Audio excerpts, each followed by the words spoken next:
Quel fut le destin des divinités africaines après l'arrivée de la Bible sur le continent africain? Cette question, qui peut paraître simple au premier abord, cache l'une des énigmes les plus profondes et fascinantes de l'histoire de l'humanité. Pendant de longs siècles, les dieux africains furent l'objet d'un culte mêlé de vénération et de crainte. Chaque tribu, chaque peuple possédait ses propres divinités tutélaires, accomplissait des rites sacrés uniques et élevait les ancêtres au rang d'entités spirituelles. Ces dieux n'étaient pas de simples personnages mythologiques, ils représentaient des forces vivantes et actives, façonnant la culture, la spiritualité et la vie quotidienne des civilisations africaines. Cependant, avec l'avènement de la Bible, l'ordre établi commença à se transformer. Les conceptions bien ancrées furent remises en question, les croyances traditionnelles s'estompèrent progressivement, et les anciens dieux furent perçus comme des démons, de fausses idoles, voire tombèrent simplement dans l'oubli. Ce qui était autrefois sacré devint désormais interdit, et la spiritualité se mua en paganisme aux yeux de beaucoup. Mais pourquoi cela s'est-il produit? Qui a décidé que ces dieux étaient destinés à disparaître? Qui a établi ce qui était sacré et ce qui devait être éradiqué? Et enfin, où se trouvent ces entités aujourd'hui? Ont-elles été détruites, réduites au silence ou simplement dissimulées? Nous sommes sur le point d'entreprendre un voyage profond et captivant, qui est resté dans l'ombre pendant des siècles, étouffé par le colonialisme religieux, l'effacement culturel et des tentatives délibérées de réécrire la spiritualité africaine selon les doctrines théologiques occidentales. La vérité est que l'arrivée de la Bible en Afrique ne fut pas un simple acte de diffusion d'un enseignement religieux. Ce fut un mouvement politique, culturel et spirituel puissant qui a irrémédiablement modifié la carte des croyances religieuses sur le continent. Dans ce processus, les dieux africains ont payé un prix exorbitant.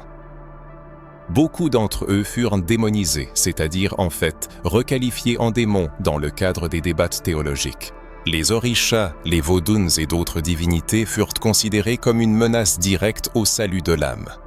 Les rituels ancestraux furent condamnés, les prêtres persécutés et les symboles sacrés détruits par le feu.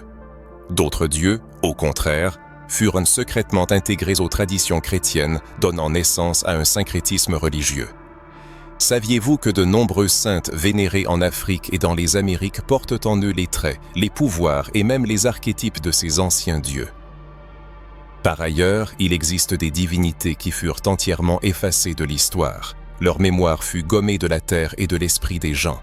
Mais il est possible qu'elles existent encore sous une certaine forme spirituelle, attendant leur heure pour être redécouvertes.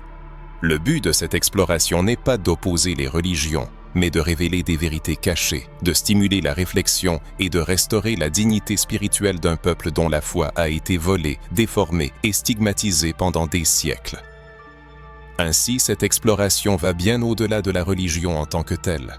Il sera question d'identité, d'ancêtres, de foi, de manipulation et de résistance spirituelle. Si vous avez déjà eu le sentiment qu'il manquait quelque chose aux versions traditionnelles de l'histoire religieuse, si vous avez eu l'impression que le récit n'était pas complet, alors cette étude est faite pour vous. Et avant d'aller plus loin, réfléchissons ensemble. Les dieux africains ont-ils vraiment disparu à jamais? Ou sont-ils toujours parmi nous, masqués, réduits au silence, attendant que leur voix soit de nouveau entendue? Maintenant que vous avez saisi la profondeur de ce mystère, il est temps de dévoiler les racines historiques et spirituelles d'où tout a commencé. Commençons notre plongée dans les profondeurs des siècles, bien avant l'apparition de la Bible sur le continent africain, avant les premiers contacts avec les missionnaires chrétiens et avant l'établissement de la domination coloniale des puissances européennes. Revenons à l'époque où les peuples autochtones d'Afrique possédaient une compréhension unique et originale du divin. C'était un monde spirituel multiforme, vivant et complexe, qui n'avait pas besoin d'interprétation ou de confirmations étrangères. En ces temps lointains, la spiritualité n'était pas seulement un élément de la vie quotidienne, elle en était le fondement inaliénable. Chaque arbre, rivière, pierre et son de tambour portait en lui une présence sacrée, une énergie et un lien avec les forces supérieures. Les divinités africaines, connues sous divers noms tels que Orishas Vodons, Nissis, Loas, Abos et Ians, n'étaient pas distantes, inaccessibles ou confinées dans des temples. Elles étaient proches des gens, partageaient en ordre leurs repas. Leurs danses, protégentes, punissantes, guérissantes et guidantes, étant des participants actifs de leur vie.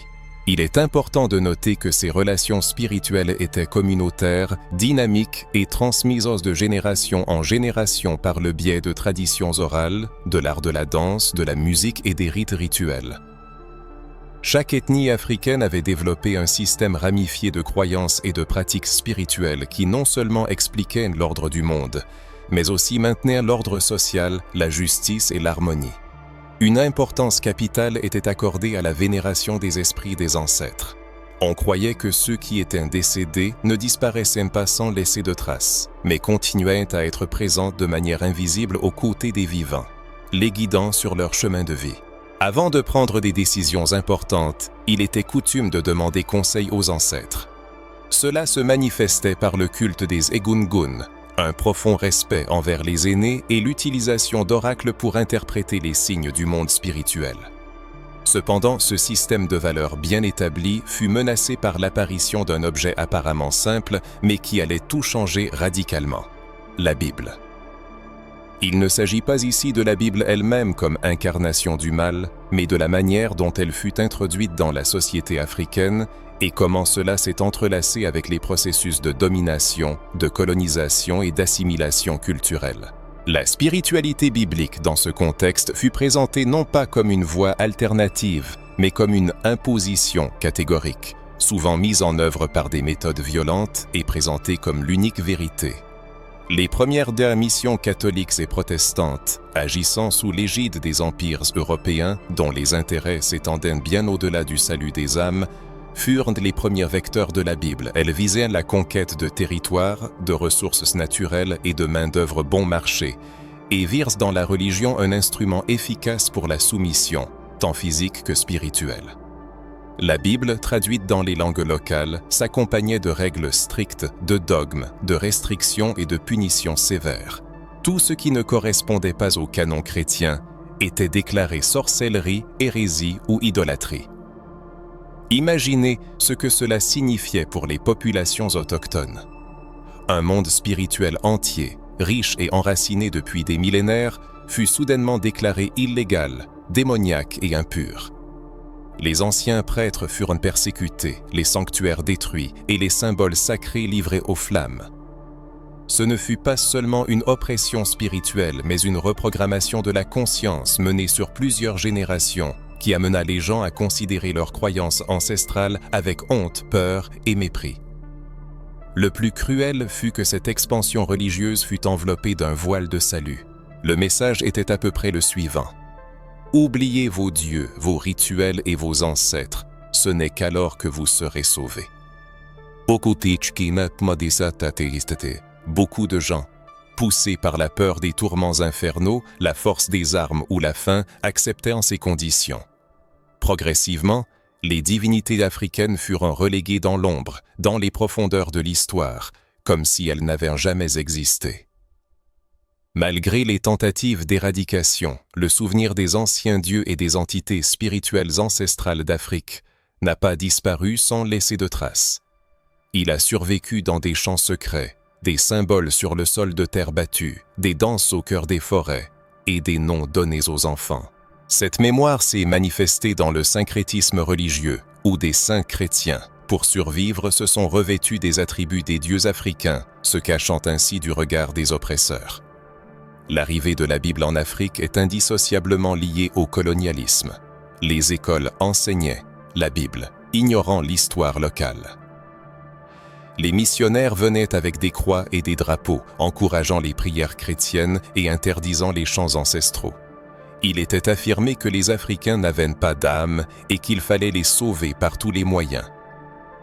La question se pose est combien de croyances, considérées aujourd'hui comme justes ou sacrées, ont été imposées par la peur, la honte ou la destruction d'une autre culture?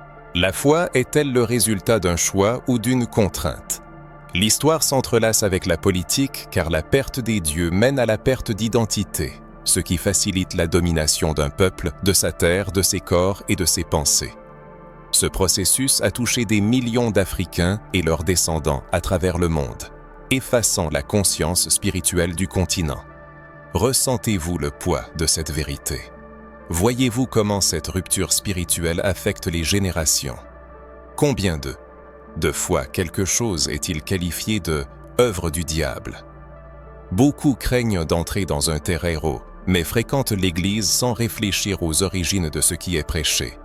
C'est le résultat d'une démonisation historique de la spiritualité. Cependant, l'histoire n'est pas terminée. Les dieux africains ont continué à agir, à se manifester et à s'adapter même après l'arrivée de la Bible, se transformant en symbole au sein de la tradition chrétienne, dans un mouvement silencieux plein de codes spirituels. Pour comprendre ce qui est arrivé aux dieux africains, il est essentiel de réaliser qui ils étaient et qui ils restent. Malgré les efforts pour les effacer, ces entités sont vivantes dans la mémoire spirituelle de millions de personnes. Dans la spiritualité africaine originelle, les dieux ne sont pas des entités lointaines et insaisissables, mais des présences réelles, concrètes et proches. Contrairement à la conception occidentale d'un Dieu unique et invisible, les Africains ont embrassé une spiritualité multiforme, où le sacré se manifeste dans la nature, les émotions, les décisions et la santé des individus.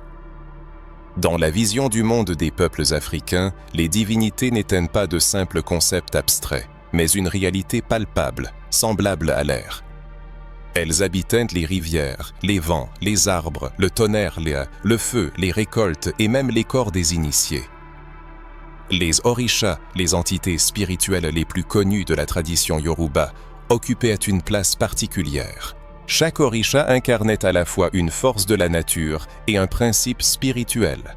Oshala, le créateur, Yansa, la maîtresse du vent et des tempêtes, Ogun, le protecteur du fer et de la guerre, Shango, le dieu de la justice et du tonnerre, Oshun, la déesse de la fertilité et des eaux douces.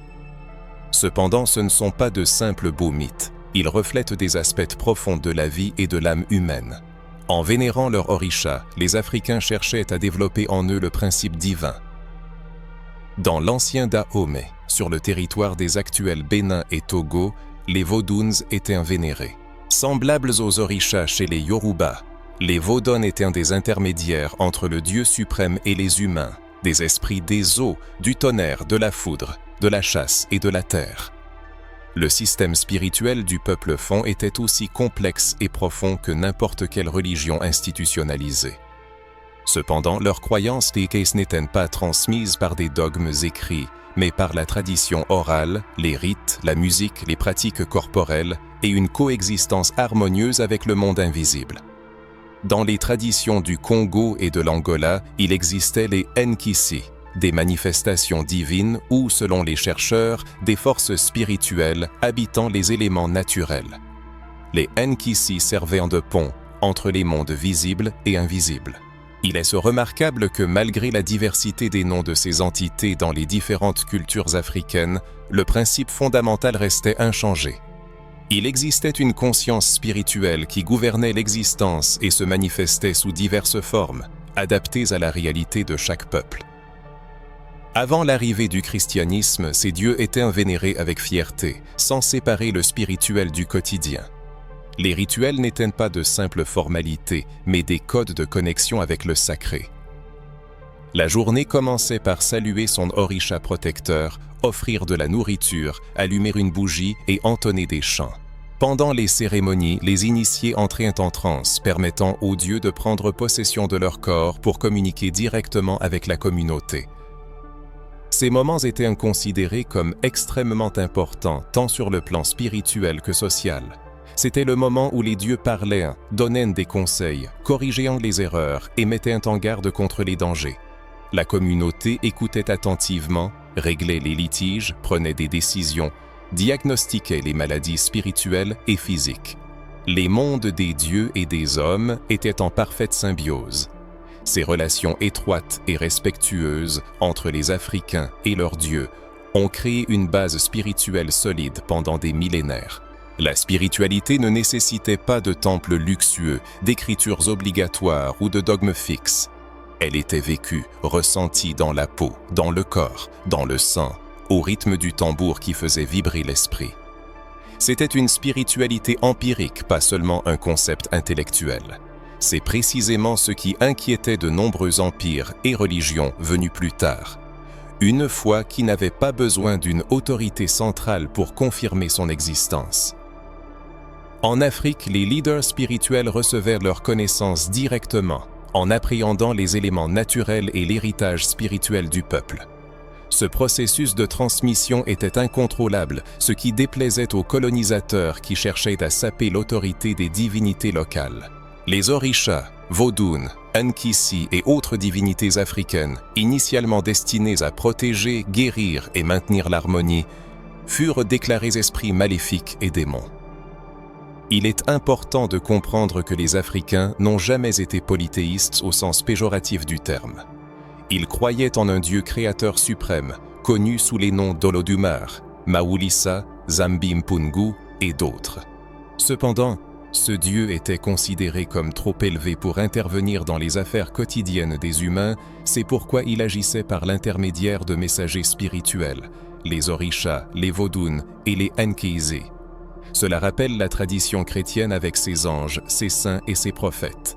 La différence essentielle résidait dans le fait que les divinités africaines possédaient leurs propres caractères uniques, leurs préférences, leurs histoires, et jouaient un rôle actif dans la vie de la communauté. Par conséquent, les affirmations selon lesquelles les Africains adoraient une multitude de dieux païens sont le résultat d'une interprétation biaisée, souvent utilisée pour justifier la destruction des pratiques spirituelles africaines. Il ne s'agissait pas de paganisme, mais d'une spiritualité symbolique complexe, étroitement liée à la vie et aux traditions. Cette prise de conscience est cruciale aujourd'hui. Se tourner vers ces divinités permet de restaurer non seulement une histoire perdue, mais aussi une partie de soi qui a pu être aliénée. Beaucoup de gens vivent dans un vide spirituel parce qu'on leur a appris à craindre ce qui aurait pu être une source de guérison, de protection et d'auto-identification. Combien de personnes ont grandi en considérant les tambours comme diaboliques, les orishas comme des démons et la transe comme une possession maléfique? Cette désunion a été artificiellement créée et imposée. Pour briser ce cercle vicieux, il est nécessaire de poser des questions, d'étudier, de se souvenir, d'honorer et de reconnaître ces divinités, qui incarnent non seulement des forces spirituelles, mais aussi la dignité d'un peuple. Comprendre le rôle des dieux africains dans la culture, la spiritualité et la vie quotidienne des peuples du continent permet de saisir les conséquences tragiques des événements qui ont suivi. L'histoire n'a pas pris son cours naturellement, mais à la suite d'une intervention extérieure venue d'outre-mer avec un objectif et une stratégie précis. Il s'agit de l'arrivée de la Bible en Afrique qui a radicalement changé la donne. Derrière le livre religieux se cachaient des intérêts idéologiques et politiques, ainsi qu'un plan de restructuration spirituelle complète. L'introduction de la Bible en Afrique n'a pas été un acte neutre ou pacifique. Elle s'est accompagnée d'un message de salut, derrière lequel se dissimulait une volonté de contrôle, de standardisation et de conversion massive à une nouvelle foi. Les premières missions chrétiennes ayant atteint le continent africain ne représentaient pas des visites amicales, mais plutôt des instruments d'expansion religieuse globale et de domination culturelle. Ces prêtres, pasteurs et missionnaires envoyés par les monarchies européennes, financés par les empires et soutenus par les couronnes, cherchaient à étendre leurs territoires et leurs doctrines au-delà des mers. Avec eux arrivèrent des écoles, des vêtements, des croix, des médicaments et la Bible. Cependant, cette Bible fut présentée non pas simplement comme un appel à la foi, mais comme un document suprême, une vérité absolue qui annulait et réécrivait toutes les connaissances africaines sur le monde spirituel. Cela équivalait à une déclaration « Tout ce que vous saviez jusqu'à présent est faux. Désormais, ceci est la vérité. » Beaucoup crurent, mais d'autres résistèrent.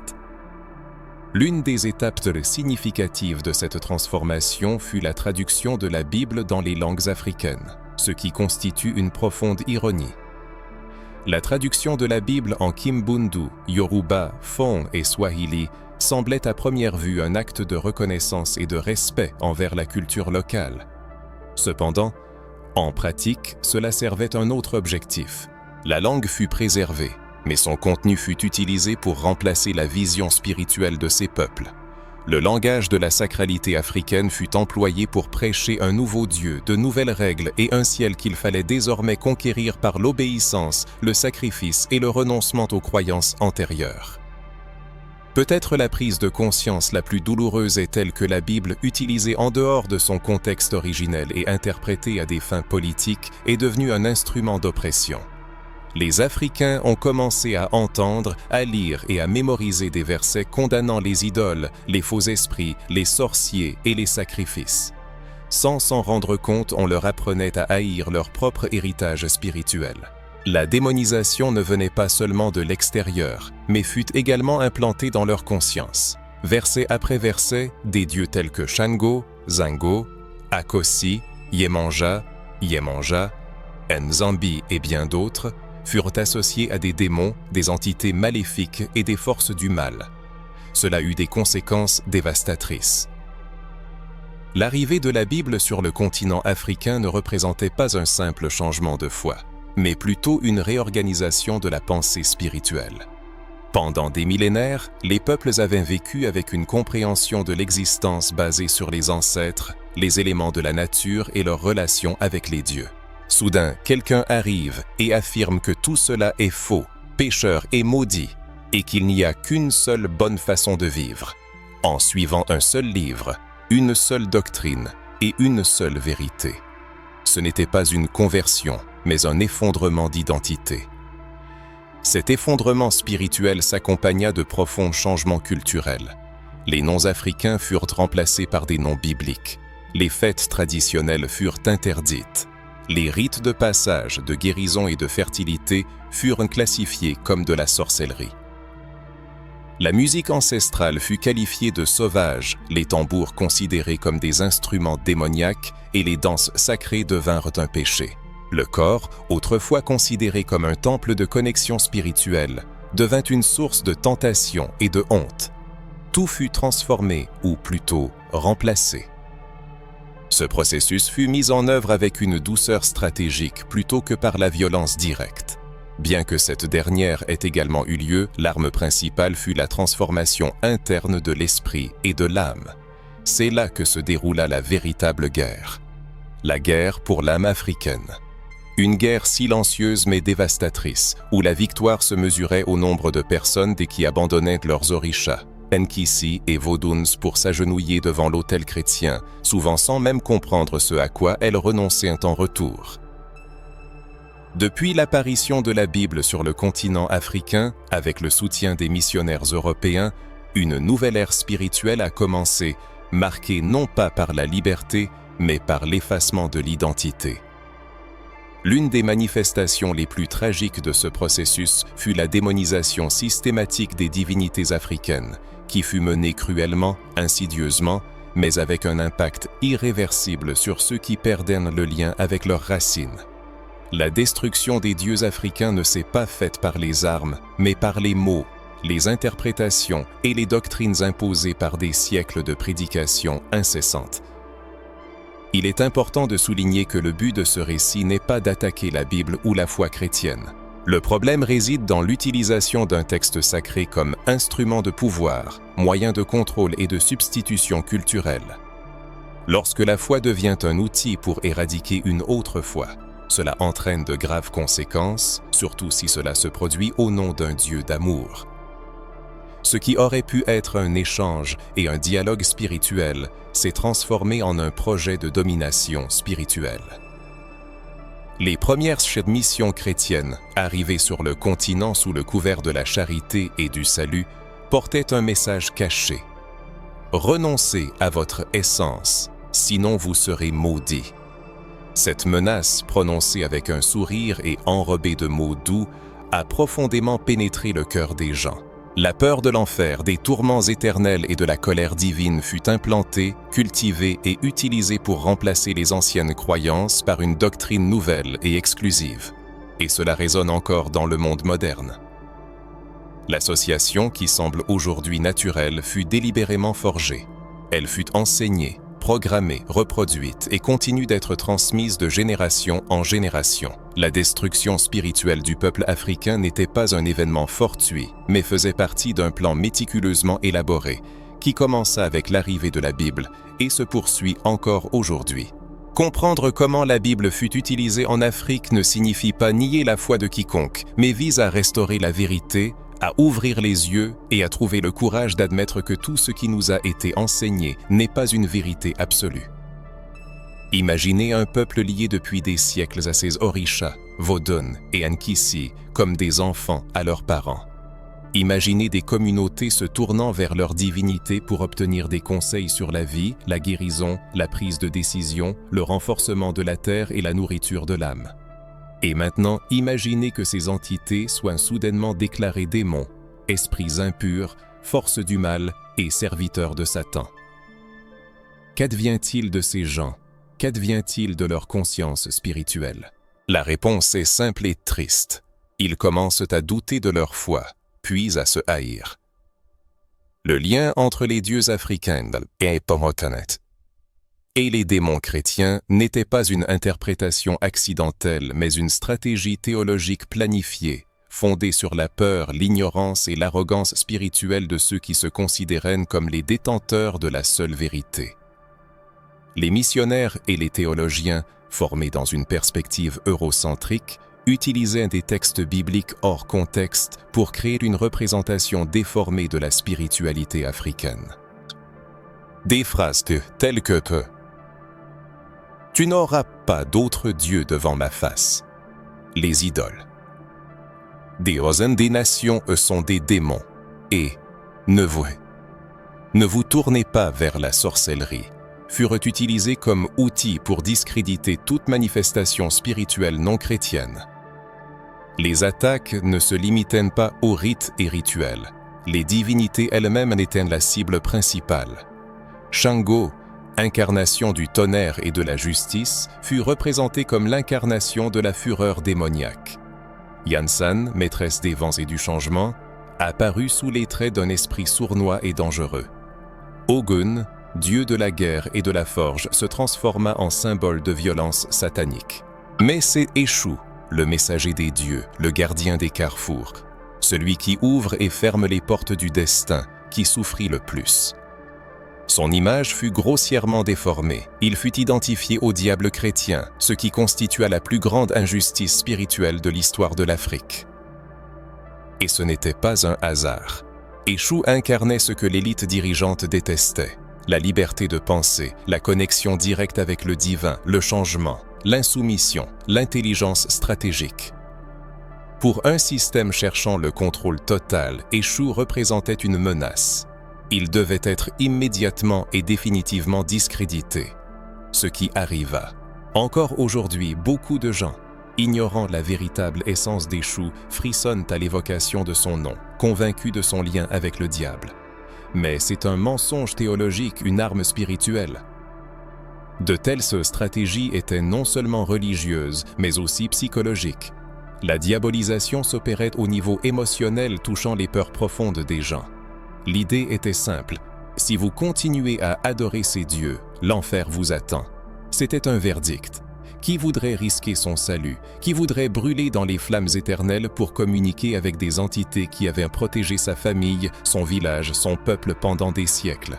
La manipulation s'avéra si efficace que beaucoup de gens, même après avoir embrassé le christianisme, vivaient dans un conflit interne constant, se sentant coupables de ressentir encore la présence de leurs orishas, de faire des rêves sur leurs ancêtres, d'entendre l'appel des tambours dans leur cœur.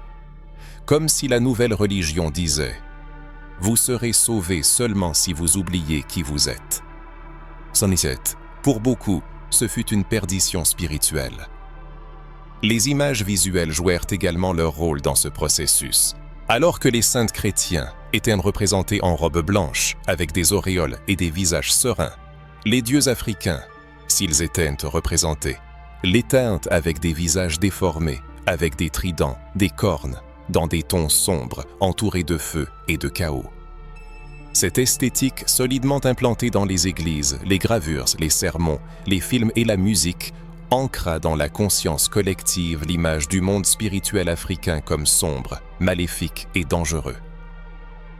Progressivement, le lien avec les dieux fut rompu. Les mères cessèrent de raconter à leurs enfants les histoires des orishas.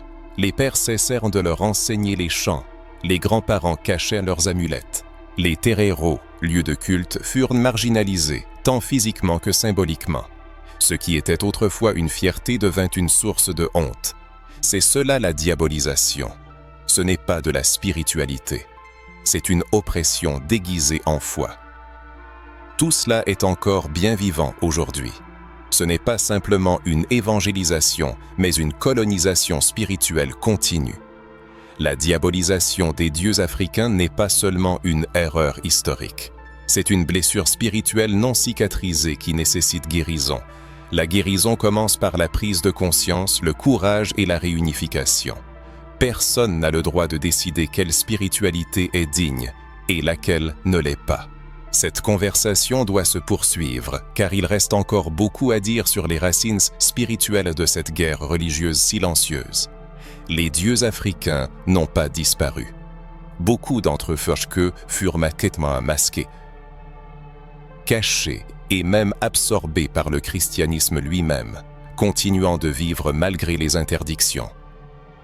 Le peuple africain, connu pour sa spiritualité profonde, inébranlable et mystérieuse, ne fut pas complètement effacé de la surface de la terre malgré toutes les tentatives. Ce que beaucoup se sont empressés de considérer comme détruit s'est en fait transformé, prenant une autre forme. C'est ici qu'entre en scène l'un des phénomènes spirituels les plus fascinants et intellectuels de l'histoire de l'humanité, le syncrétisme religieux. À une époque où les Africains étaient contraints d'abandonner leurs rites ancestraux, où leurs dieux étaient stigmatisés comme des démons, et où leurs sanctuaires étaient livrés aux flammes ou strictement interdits, ils trouvèrent un moyen de préserver la vénération de leur divinité en secret, dissimulant habilement leurs noms, visages et symboles derrière les images imposées par le christianisme européen. Et ce qui est particulièrement frappant, ce n'était pas un simple mélange de doctrines religieuses. Non, c'était une stratégie spirituelle de survie, une forme de résistance silencieuse et de réunification avec le sacré émanant du cœur même de la terre africaine. Dans le creuset de l'esclavage, des persécutions culturelles et de la terreur psychologique sous le joug de la menace de la damnation éternelle, les Africains ne baissèrent pas la tête. Ils contemplèrent les visages des saintes catholiques et réfléchirent. Si nous ne sommes plus autorisés à prononcer le nom d'Ogun à voix haute, appelons-le Saint Georges. Ainsi naquit le syncrétisme, un camouflage spirituel ingénieux, où les orishas, Vodun et Nkisi continuaient de recevoir les honneurs, revêtus des noms et des images des saints chrétiens qui leur servaient de couverture sûre. Ce mouvement n'était pas passif, il était révolutionnaire. C'était un acte de courage et d'insoumission spirituelle. Car même sous l'œil vigilant des prêtres et des surveillants, même sous la menace des fouets et des châtiments cruels, les fils et les filles d'Afrique gardaient leur Dieu vivant, les cachant habilement à la vue de tous. Lorsqu'une bougie était allumée devant l'image de Saint Georges, les initiés savaient que derrière elle se tenait Ogun, l'orisha guerrier, maître du fer et de la technologie, protecteur dans les batailles et pionnier de nouvelles voies. L'épée de Saint Georges symbolisait la lame sacrée d'Ogun et son armure, la force inébranlable de ceux qui s'opposent aux ennemis du peuple, menant une guerre spirituelle semblable à celle qu'Ogun mène depuis des temps immémoriaux. Et lorsque le regard tombait sur l'image de la Vierge Marie dans son manteau azur, avec des mains douces, rayonnant de sollicitude et d'amour maternel, les âmes éclairées voyaient à Yemanja, la grande mère des eaux, maîtresse des océans, protectrice des enfants, guérisseuse des blessures de l'âme, gardienne de la fertilité et des secrets féminins profonds. La tendresse de Marie cachait la profondeur incommensurable de Yemanja. L'autel de l'église servait d'abri à l'autel des ancêtres, et c'était magnifique, profond et plein d'un sens particulier. Avec le temps, d'autres formes de syncrétisme apparurent. Shango, l'orisha de la justice, se refléta dans l'image de Saint Jérôme ou de Jean le Baptiste selon la région. Ox aussi, maître des forêts et de l'abondance, trouva son semblable en Saint Sébastien. Yansan, maîtresse des vents et des tempêtes, se réfugia sous la protection de Sainte Barbe. Et ainsi, grâce à la sagesse spirituelle et à la résilience héritée, les dieux africains continuèrent de vivre et de se nourrir, même dans le silence le plus profond. Cependant, le syncrétisme n'était pas qu'une tactique de dissimulation. Il se transforma également en un code spirituel secret, compris uniquement par les initiés. Ceux qui savaient lire les signes, les symboles, les couleurs et les chants pouvaient identifier sans erreur quelles entités étaient réellement vénérées dans un lieu donné. Même dans un environnement apparemment imprégné d'esprit chrétien, chaque saint portait un mot de passe spirituel, un chemin caché pour se reconnecter au sacré originel, aux esprits des ancêtres, aux véritables guides de ce peuple. Malgré toutes les tentatives pour réprimer les dieux africains, étouffer les rythmes des tambours, faire taire les chants sacrés et détruire les rituels anciens, le noyau spirituel du peuple africain resta inébranlable. La foi née des profondeurs de la terre, coulant dans les rivières, résonnant dans les forêts et se manifestant dans les transes extatiques, continua de vivre, même quand tout semblait perdu. C'est à ce moment que naquit un mouvement, invisible aux yeux des oppresseurs, mais clairement discernable par la vision spirituelle des descendants d'Afrique. C'était une résistance spirituelle. Cette résistance ne se manifestait pas seulement par des révoltes armées ou des luttes physiques. Elle se produisait dans la sphère la plus subtile et la plus puissante, celle de l'esprit. Lorsque les envahisseurs interdirent dates et les danses des lots sacrés, les Africains continuèrent de danser de tout leur cœur, insufflant dans chaque geste la protestation et l'espoir. Lorsque les dignitaires religieux interdirent les chants des ancêtres, les anciens les transmirent secrètement de génération en génération, enseignant que les enfants à voix basse. Lorsque les autorités détruisirent les lieux sacrés, les rituels continuèrent d'être accomplis dans les forêts profondes, dans l'obscurité de l'aube, sous le couvert des cieux. Car contrairement aux croyances des oppresseurs, la foi africaine n'avait pas besoin de murs ou de temples. Elle vivait dans les corps, dans les mots, dans les gestes, dans la mémoire du peuple. Toutes ces manifestations de résistance spirituelle indiquent que le syncrétisme devint une manière de déclarer « Vous pouvez changer les noms, mais vous ne changerez pas nos âmes ».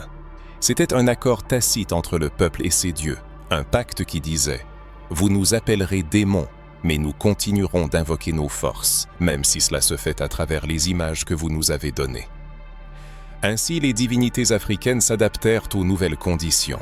Ils se sont retirés dans l'ombre, mais n'ont jamais cessé d'agir. Ce processus de résistance spirituelle fut si puissant qu'aujourd'hui encore, dans de nombreuses églises, des gens continuent à vénérer les divinités africaines, parfois sans le savoir. Ils allument des bougies devant les images des saints, font des vœux, chantent des prières, et derrière tout cela, les orishas écoutent attentivement. Ils sont présents, masqués, résistants, espérant qu'un jour leurs vrais noms seront à nouveau prononcés sans peur ni honte. Le syncrétisme religieux est ainsi le témoignage de l'étonnante résilience d'une foi ancienne. Il nous pousse à réfléchir à l'incroyable force de la spiritualité africaine. Même face à la colonisation, à l'esclavage, à la théologie de l'oppression et à l'oubli historique, cette foi n'a pas disparu. Elle a seulement changé d'apparence, mis un masque, et, comme les eaux de Yemanja, elle continue de couler, traversant les frontières, traversant les continents, nous atteignant à travers ce récit. Peut-être beaucoup ne soupçonnent-ils même pas qu'une partie de leur foi, une partie de leur adoration, une partie de leur Amen, porte les échos de la voix des orishas. Et maintenant, face à cette révélation, il est impossible de ne pas ressentir l'appel des ancêtres pulsant dans nos cœurs. Le syncrétisme n'a pas détruit les dieux. Il les a seulement renforcés, leur conférant de nouvelles couches de sens. Et aujourd'hui, avec une plus grande liberté spirituelle et d'une conscience historique, nous pouvons déchiffrer ce code caché et rendre à ces dieux leurs noms, symboles et autels. Que se passera-t-il lorsque ce retour commencera consciemment? Que se passera-t-il lorsque le peuple, contraint de cacher ses dieux, commencera à les vénérer à nouveau, la tête haute, cette fois? La réponse à cette question réside dans la poursuite de ce chemin.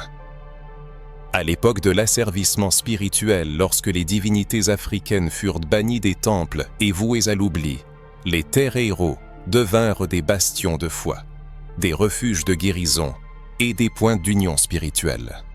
Ces lieux sacrés servirent de forteresses où la vénération d'Ogun, Shango, Oshun, Yansan, Obaluaye, Yemanja et Eshu se poursuivait malgré les persécutions.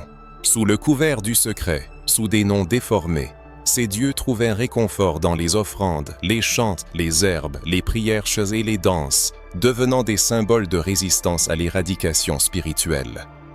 Chaque initiation dans un terreiro était un acte de désobéissance, une victoire sur l'esclavage de l'esprit, et chaque shiret, un rappel de l'immortalité des dieux. Parallèlement au terreiro, la tradition orale devint une autre arme puissante de préservation de l'héritage africain. La parole orale, tel un livre vivant, se transmettait de génération en génération sans nécessité de fixation écrite. Les anciens partageaient des histoires d'orishas autour des feux, les pères enseignaient les noms sacrés à leurs enfants au milieu des champs, et les mères berçaient en leurs nourrissons avec des chants mêlant berceuses et rites d'initiation. Ainsi, le souvenir des dieux, tel un fleuve inépuisable, passait de bouche en bouche, préservant ce que les livres tentèrent de livrer à l'oubli. Alors que la Bible se propageait par milliers d'exemplaires, les histoires des ancêtres étaient transmises avec amour, peur et respect. Aucune lettre imprimée ne pouvait égaler la profondeur de l'âme d'un récit oral. Aucun papier ne pouvait contenir l'âge de la parole vivante. C'est pourquoi beaucoup considèrent que la véritable bibliothèque africaine se trouve dans les corps, les voix et les rituels des gens. Une sagesse vivante, insaisissable par le temps, le feu et l'oubli. Cependant, cette résistance n'était pas pacifique. La lutte spirituelle prenait la forme de persécutions. Des leaders religieux dénonçaient les terreiros qui subissaient des descentes de police. Des objets sacrés étaient détruits, des personnes arrêtées, torturées et même tuées. Mais malgré cela, les gens continuaient de résister, croyant qu'il valait mieux mourir debout que de vivre à genoux devant une foi imposée. Au Brésil, à Cuba, en Haïti, en Colombie, au Venezuela et dans d'autres pays où les Africains furent amenés de force, la flamme des ancêtres continuait de brûler. Les fêtes de rue, les processions, les rythmes nocturnes des tambours résonnant depuis des cabanes improvisées servaient à maintenir le lien avec les dieux. C'était une résistance sacrée, manifestée dans la vie quotidienne. Eshu ouvrait de nouvelles voies quand il semblait qu'il n'y en avait aucune. Oxala ravivait l'espoir. Omolu guérissait les blessures que la médecine ne pouvait atteindre. Oshun embrassait ceux qui étaient sur le point d'abandonner. Shango affirmait que la justice, bien que lente, finirait par triompher. Ogun montrait le chemin, coupant les broussailles de l'oppression avec son épée de fer. Ces cultes ont survécu grâce au sang, à la sueur, aux larmes et par-dessus tout, à la foi. Une foi qui ne demande pas d'explication. Une foi ressentie par le corps, la danse, l'odeur des herbes, le goût des plats sacrés, la puissance des chants. Et tout cela était et reste une révolution silencieuse. Chaque fois qu'une personne prononce H, elle déclare « Je suis vivant. Ma foi est vivante. Mes dieux sont vivants. » Les dieux sont vivants. Ce postulat sert de point de départ pour comprendre les processus profonds de résistance spirituelle qui ont donné naissance à des formes uniques de spiritualité afrodescendante. Des religions telles que le candomblé, l'Ambanda, le Batouk, le Tambor de Mina et le vaudou haïtien ont émergé comme les fruits de cette résistance, comme des témoignages de la préservation d'une foi ancestrale adaptée aux nouvelles réalités. L'affirmation du syncrétisme dans ce contexte apparaît superficielle, car derrière l'adaptation extérieure se cache une profonde préservation des traditions ancestrales. Les dieux africains, ayant adopté les masques qui leur étaient proposés, continuant d'agir avec leur véritable puissance. Au XXIe siècle, la résistance spirituelle continue de se manifester sous diverses formes, dans les terreiros urbains et ruraux, lors des rassemblements culturels, dans les mouvements de renaissance de la négritude, dans la recherche d'une histoire oubliée.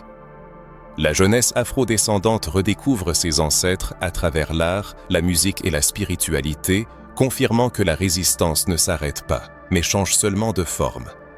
Elle est présente dans chaque filo de Santo qui vit une transe les larmes aux yeux, dans chaque femme noire qui danse pour Yansan et ressent le vent de la libération, dans chaque jeune homme qui apprend à jouer de la tabac et sent son cœur battre au rythme du tambour. Cette spiritualité a vaincu l'oubli et continue de vivre. Peut-être qu'en ce moment, le lecteur ressent la même vibration, réalisant que quelque chose à l'intérieur ne peut plus se taire, l'appel des ancêtres, la voix d'un Dieu affirmant « Nous ne sommes jamais partis, nous attendions ton éveil. » Après avoir examiné la présence des dieux africains avant la colonisation, l'arrivée de la Bible, l'effacement spirituel et la résistance, une question qui préoccupe beaucoup de gens se pose. Quelle est la différence entre le Dieu de la Bible et les dieux africains? Y a-t-il des similitudes entre eux ou s'agit-il de deux réalités spirituelles complètement opposées? Cette question délicate exige une déconstruction des vues déformées et une recherche de la véritable compréhension, libre de peur et de manipulation. Le Dieu de la Bible, connu sous les noms de Yahvé, Jéhovah, El Shaddai, Adonai, est présenté comme un Dieu unique, créateur de tout ce qui existe, omniscient, omniprésent et omnipotent, à la fois juge et père, miséricordieux et punisseur, lointain dans la sainteté et proche dans l'amour. Dans les traditions judéo-chrétiennes, ce Dieu est adoré exclusivement, ce qui est un exemple de monothéisme absolu. En revanche, les dieux africains, tels que les orishas Vodun et Nkisi, forment une structure spirituelle différente. Ils ne rivalisent pas avec le Dieu suprême, mais le complètent plutôt. Dans la plupart des traditions africaines, il existe un Dieu créateur suprême, tel qu'Olodumare, Zambi, Olorun et Maulissa, qui se tient au-dessus de tout, mais n'agit pas directement dans le monde. Il délègue ses fonctions à des forces spirituelles qui manifestent certains aspects de la création, connus sous le nom d'Orishas, Vodun ou Nkisi. Ce ne sont pas des dieux au même sens que Yahvé dans la Bible, mais des manifestations, des intelligences, des énergies avec des personnalités qui régissent les éléments de la nature et les chemins de l'humanité. Dans les conceptions religieuses africaines, la présence d'une divinité suprême n'a jamais été remise en question, et cela précédait l'arrivée de la Bible. L'idée de médiateurs spirituels comme rivaux de Dieu fut introduite de l'extérieur, alors qu'ils remplissaient le rôle de ses représentants, transmetteurs de sa volonté et de ses manifestations. Il est important de réaliser que tant le Dieu biblique que par exemple Olodumare sont des forces créatrices suprêmes qui confient des responsabilités spirituelles à des entités intermédiaires. Dans le christianisme, ce sont les anges, archanges, chérubins, saints et prophètes, tandis que dans les traditions africaines, ce sont les orishas, Vodun et Nkisi. La principale différence réside dans la nature des relations avec ces divinités. Le Dieu biblique est souvent dépeint comme un objet de peur, avec un accent sur la sainteté, l'obéissance et le jugement. Les relations avec lui sont construites sur la base des écritures sacrées, des leaders spirituels autorisés et des doctrines établies. Dans les croyances africaines, les relations avec les dieux sont plus directes, sensuelles, proches et communautaires. Les orishas se manifestent sous forme physique, transmettent des messages à travers les kauris, entrent en transe et répondent par des signes dans la nature. Ils ne nécessitent pas une foi inconditionnelle, mais une connexion réelle, une expérience et une énergie spirituelle. H. Une autre différence réside dans le rapport au corps et à la nature. Dans le christianisme, le corps était considéré comme un temple, mais aussi comme une source de péché, nécessitant un contrôle et une maîtrise constants. Dans les religions africaines, le corps est le principal canal de connexion avec le monde spirituel. Il s'exprime à travers la danse, les vibrations, les sensations et les incarnations. Le corps n'est pas une prison pour l'âme, mais sa demeure. La nature, souvent séparée du sacré dans le christianisme, est le temple lui-même dans les traditions africaines. La rivière incarne Oshun, la pierre Shango, le feu Ogun, la mer Yemanja, l'arbre Iroko, la forêt Oxosi et la tempête Iansa. La nature ne se contente pas d'indiquer le sacré, elle est le sacré. Une distinction significative se trouve dans la conception du salut. Dans le christianisme, le salut s'obtient par la foi en Jésus, l'acceptation des dogmes et l'observation d'un code moral spécifique. Dans les traditions africaines, le salut est envisagé différemment. Ici, l'accent est mis sur l'équilibre, l'harmonie et une connexion vivante avec les ancêtres. Le but n'est pas d'éviter l'enfer, mais de maintenir le flux d'Haché, de vivre en accord avec les orishas, les ancêtres, la communauté et la nature. La rupture de cet équilibre n'entraîne pas une damnation éternelle, mais un déséquilibre énergétique qui doit être restauré par des rituels, des offrandes, des consultations et une responsabilité spirituelle. Un aspect important est la perception du temps. Le Dieu biblique agit dans un temps linéaire avec un début, un développement et une fin, mettant l'accent sur le jugement dernier. Dans les traditions africaines, le temps c'est cyclique. La mort n'est pas une fin, mais un retour. Les ancêtres continuent de participer à la vie des descendants. Les cycles se répètent. L'orisha qui soutient une personne aujourd'hui est le même que celui qui a soutenu ses ancêtres.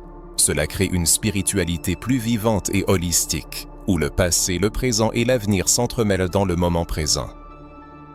Il est important de souligner que de nombreux attributs que les Écritures attribuent à Dieu, tels que la protection, la justice, la miséricorde, la colère sacrée, la sollicitude, la guérison, la subsistance, la punition et le pardon, se retrouvent également dans les divinités africaines. Shango rend la justice, Omolu accorde la guérison, Yemanja accueille tous, Ogun assure la protection, Oshun confère la fertilité et Iansa transforme. Chaque orisha est le reflet d'un aspect divin comme une facette de l'intégrité spirituelle. Dans ce contexte, la spiritualité africaine non seulement n'exclut pas l'expérience du divin, mais l'enrichit. Pour ceux qui ont été élevés dans la conviction qu'il n'y a qu'un seul Dieu et que tous les autres sont des émanations du mal, une telle comparaison peut avoir un impact profond, brisant les barrières érigées par la peur. Elle démontre que les dieux africains ne sont pas les rivaux de Dieu, mais plutôt des manifestations de la même essence sacrée que le christianisme prétend vénérer, mais exprimées à travers une langue, une expérience et une lignée différentes. Ils ne nient pas la divinité, mais l'étendent, la rapprochant de la vie quotidienne, se reflétant dans la nourriture, les danses, les eaux de purification et les feuilles mesmialiciales. Il n'est donc pas surprenant que même dans un environnement chrétien, des personnes vivent des expériences spirituelles similaires à celles associées aux orishas, mais ne trouvent pas les mots pour les décrire. Elles ressentent un appel, une vibration et un besoin intérieur de se connecter à une force qui transcende les dogmes. Ce n'est pas un péché, mais plutôt une manifestation de l'appel des ancêtres, de l'aspiration du corps à se reconnecter et de la recherche par l'âme de son chemin de retour. Après avoir pris conscience des différences entre le Dieu de la Bible et les dieux africains, une question légitime se pose, préoccupant les universitaires, les personnalités religieuses et les simples curieux. Que dit la Bible elle-même de ces autres dieux? La réponse à cette question et ce vote est souvent superficielle. Pourtant, une analyse approfondie des versets pertinents peut éclairer la manière dont la spiritualité africaine a été interprétée, déformée et souvent diabolisée. En lisant des passages tels que « Tu n'auras pas d'autre Dieu devant ma face » ou « Les idoles des nations sont des démons », il est essentiel de prendre en compte le contexte historique, théologique et culturel dans lequel ils ont été écrits. Une lecture littérale et acritique transforme la Bible d'un guide spirituel pour la compréhension et le dialogue en un instrument d'imposition et d'effacement. Dans le judaïsme et le christianisme primitif, le monothéisme n'était pas seulement un choix religieux, mais une affirmation d'identité culturelle et politique. Le Dieu unique établissait une frontière claire entre le peuple d'Israël et les nations voisines, dont les nombreux dieux et pratiques étaient considérés comme étrangers et souvent menaçants. Cette perspective monothéiste, une fois transplantée en Afrique, à Ashik, a rencontré des peuples dont la vision spirituelle était radicalement différente, polythéiste, syncrétique, cyclique et communautaire. Pour ceux qui n'avaient jamais entendu parler des orishas, des Vodans, des Nkisi ou des ancêtres, il pouvait sembler qu'ils contredisaient l'idée d'un Dieu unique. Cependant, dans les traditions africaines, ces dieux et esprits ne remplacent pas le Créateur suprême, mais servent de médiateurs, de guides et de protecteurs, des moyens de manifester le divin sous des formes accessibles et empiriques. L'impact pernicieux de l'interprétation littérale des textes religieux évoquant d'autres divinités a eu des conséquences tragiques. Les missionnaires européens et les théologiens chrétiens, s'appuyant sur de telles interprétations, ont diabolisé le panthéon africain, transformant Ogun, Shango, Yemanja et d'autres divinités en entités maléfiques. En réalité, ces dieux incarnaient une force naturelle, sociale et spirituelle qui remplissaient des fonctions importantes pour le maintien de l'équilibre vital. Dans ce contexte, la Bible s'est transformée d'un livre sacré en un instrument de guerre spirituelle définissant ce qui devait être considéré comme divin et ce qui devait être éradiqué de la conscience collective. Chaque verset biblique était utilisé pour affirmer la fausseté, la dangerosité et la nature diabolique de la spiritualité africaine. Cependant, un examen plus attentif et impartial révèle un fait surprenant. La Bible elle-même reconnaît indirectement l'existence de diverses forces spirituelles. Dans les passages mentionnant des idoles, des esprits et des puissances, l'idée n'est pas leur absence, mais une hiérarchie et une autorité. En d'autres termes, la Bible ne nie pas l'existence d'autres êtres spirituels, mais établit la priorité de la vénération du Dieu unique au sein d'un système monothéiste.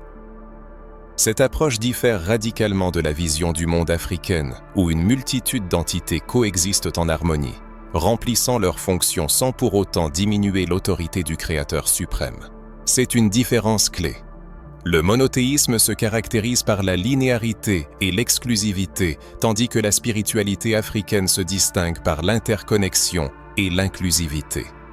La différence ne réside pas dans la présence de divinités, mais dans leur mode d'interaction avec les êtres humains. Le Dieu biblique agit par la parole écrite, la loi et les principes moraux, tandis que les dieux africains se manifestent directement dans les éléments naturels, les rêves, les divinations par les choris, les états de transe et les rituels. Dans le premier cas, nous observons une codification, une structuration et une réglementation. Dans le second, une empiricité, une flexibilité et un lien profond avec la vie quotidienne de la communauté. C'est précisément cette différence qui a été historiquement utilisée pour discréditer la tradition spirituelle africaine. Ce qui était palpable, proche et réel pour les Africains a commencé à être perçu comme de la superstition ou de l'hérésie. Cette distinction s'est manifestée de manière particulièrement flagrante dans l'enseignement de la Bible dans les écoles missionnaires. Les enfants africains étaient forcés de mémoriser des versets exhortant à ne pas vénérer d'autres dieux sans qu'on leur explique que, dans la tradition africaine, la vénération des orishas est une vénération du Dieu suprême à travers ses intermédiaires. Cela a conduit à une désorientation spirituelle, à un sentiment de culpabilité et à la peur. Beaucoup en sont venus à croire que chaque rituel ancestral était un péché, chaque chant et invocation un mal, et chaque offrande aux dieux africains un acte vouant à la damnation. Cela a engendré un profond traumatisme spirituel qui résonne encore aujourd'hui dans le cœur des descendants des peuples africains du monde entier. La résistance ne s'est cependant pas fait attendre.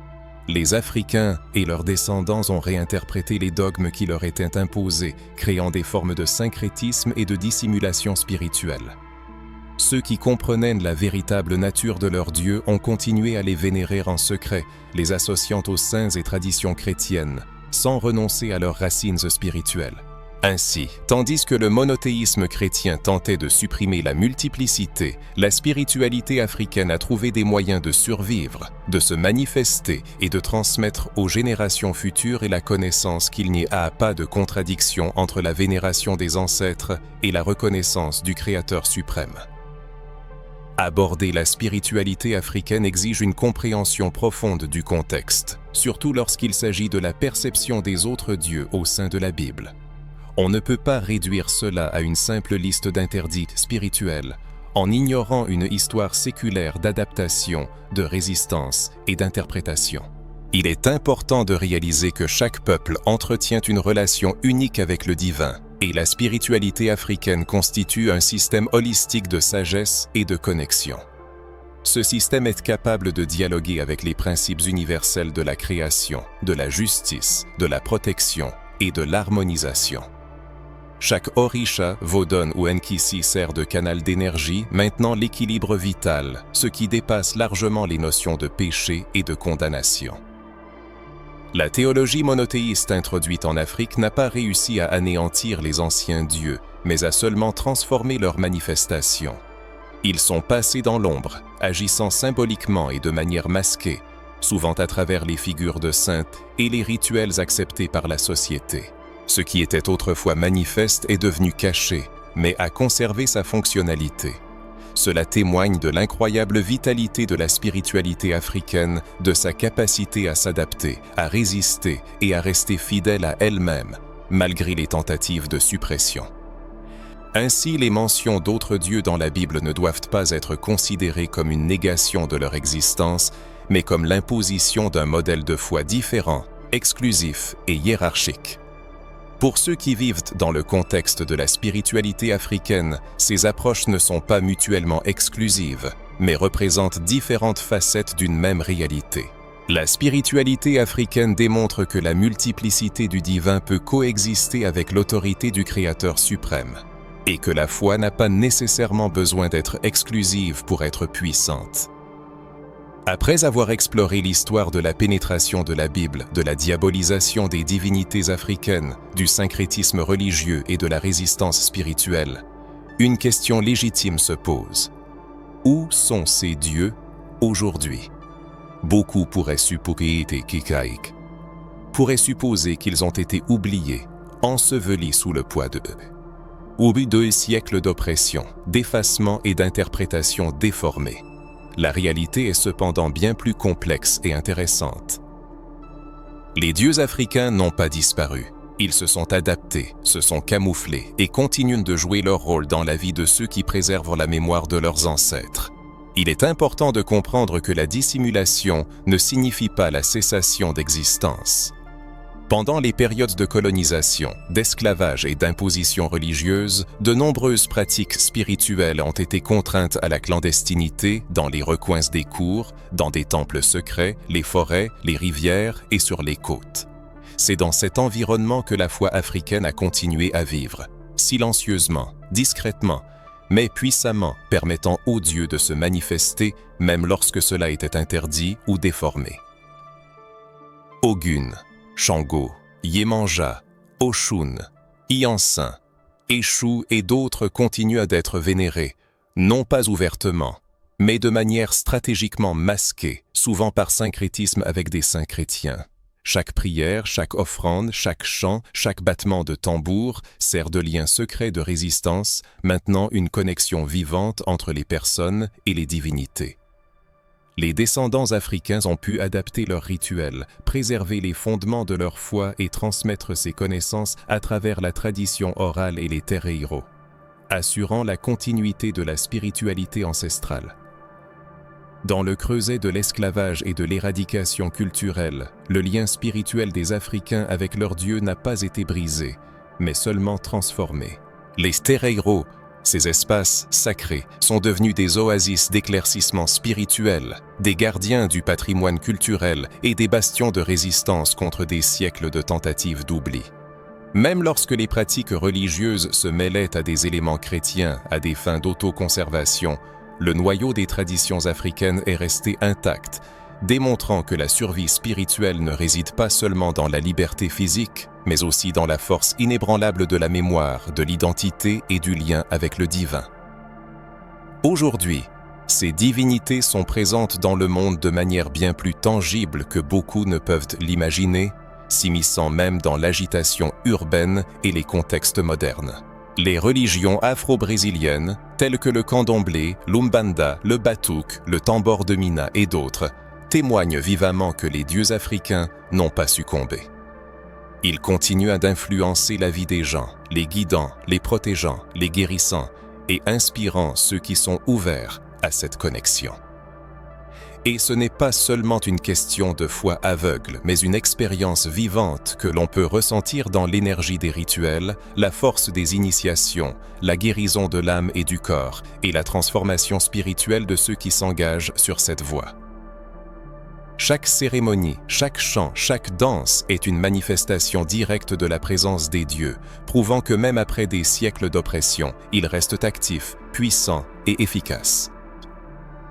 De plus, une vague de renouveau culturel et spirituel est en cours, où jeunes et moins jeunes cherchent à renouer avec leurs racines, à étudier l'histoire de leurs ancêtres et à se reconnecter avec les dieux dont les noms ont été délibérément effacés de la mémoire. Livres, cours, conférences, terreiros ouverts et groupes d'études dédiés aux orishas, vodun et nkisis sont de plus en plus recherchés. Ce retour aux pratiques ancestrales est un moyen d'affirmer son identité, de guérir les blessures historiques et d'élever la spiritualité afro-brésilienne, qui a été réprimée et stigmatisée pendant des siècles par la doctrine monothéiste dominante. Il est important de noter que cette reconnexion n'est pas seulement de nature religieuse, mais aussi culturelle, sociale et émotionnelle. Elle pénètre au plus profond de l'âme, renforce l'estime de soi et restaure une intégrité spirituelle qui a été attaquée pendant des générations. En regardant autour de soi, on peut observer des signes évidents de cette survie spirituelle. Des festivals dédiés aux dieux africains, de la musique racontant leurs histoires, de l'art capturant leur présence et des communautés qui préservent précieusement la mémoire des ancêtres, souvent en recourant au syncrétisme, mais en restant toujours fidèles à l'esprit originel. Même ceux qui ne s'identifient pas directement aux religions afro-brésiliennes ressentent souvent l'influence de ces dieux dans les énergies, les expériences, les rêves et l'intuition, car leur existence ne se limite pas aux temples ou aux écritures sacrées. Ils vivent dans la connexion entre l'humain et le divin, dans la nature, dans les éléments, dans la vie quotidienne, dans les pratiques communautaires et dans la lignée elle-même. Il est encore plus frappant de réaliser que grâce au syncrétisme, aux connaissances toyées transmises oralement avec soin et à la préservation des traditions communautaires, de nombreuses personnes aujourd'hui peuvent ne pas connaître les noms véritables de certains dieux, tout en continuant à recevoir leur protection, leur guidance et leur bénédiction. Par exemple, Ogun peut être invoqué comme Saint Georges, mais son esprit, sa force et sa vocation demeurent inchangés. Yemanja peut être vénéré comme la Sainte Vierge, mais la profondeur de la mer, sa sollicitude maternelle et son hospitalité n'ont pas changé. Shango peut être camouflé sous les traits de saints catholiques, mais la justice, le tonnerre et l'équilibre continuent d'opérer, même s'ils sont invisibles aux non-initiés.